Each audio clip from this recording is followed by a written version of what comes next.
There are a wide diversity of cells found in nature, from the grass and the plants along the shore to the algae within. Those are all plant cells. There's also fish within the water, which would be examples of animal cells.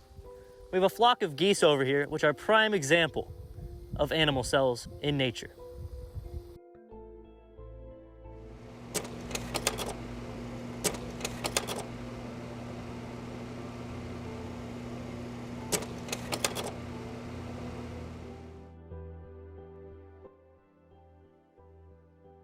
Hello, I'm Gabriel Yallely, and I'm going to be talking about cells. Cells are vital to life, from plants to animals to us, to single-celled microorganisms.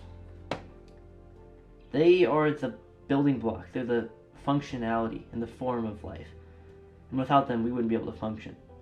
But cells themselves would be unable to function without the help of organelles. Organelles are to the cell like organs are to us. They each perform a specific function, and without them, we wouldn't be alive. There are some organelles that all cells have, such as ribosomes, cytoplasm, DNA, cell membranes, and cytoskeletons. These are all vital parts of the cell. First, the ribosomes, they make protein in the cell. They are sent out from the nucleolus and stick to the rough endoplasmic reticulum. Mitochondria, well known as the powerhouse of the cell, is the cell's primary energy source. Through the process of cellular respiration, it can produce ATP energy that allows other organelles to perform their functions. And of course, all cells have a cell membrane. In animal cells, this is the only thing that holds the cell together. It is composed primarily of phospholipids. The semi-permeable layer manages what comes in and out of the cell and holds all of the organelles inside. Certain proteins can act as pathways for molecules to enter and exit the cell. Lysosomes, sometimes referred to as the cell stomach, holds digestive enzymes, which break down waste and other substances within the cell. Furthermore, it is involved in apoptosis, where a damaged cell destroys itself by releasing the contents of the lysosomes. Vacuoles are storage areas in the cell, usually containing water and waste in animal cells. Whereas there are smaller vacuoles in animal cells, plant cells generally contain one large central vacuole, which usually contains water. The Golgi apparatus exports the products of the cell. It's like the FedEx of the cell. Vesicles, which transport things around and out of the cell, are shipped from the Golgi body.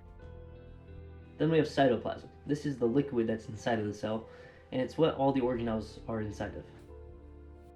The nucleus is possibly the most important and complex organelle of the cell. Within the nuclear membrane, there's chromatin, which contains the genetic information of the cell. The nucleolus manufactures ribosomes and is located inside of the nucleus. Centrioles are something that are found only in animal cells. They're made up of microtubules and are used in cellular division. The endoplasmic reticulum is a very important part of the cell. The endoplasmic reticulum is like a highway for proteins. The rough ER has ribosomes on it, and the smooth ER has no ribosomes. The cytoskeleton is the support, shape, and movement of the cell. It is made up of the thicker microtubules and the thinner microfilaments. Dr. Biocell, tell us about the organelles. The organelles within the cell are simply incredible. It's all so intricate, and they all perform their own unique functions that determine how the cell works.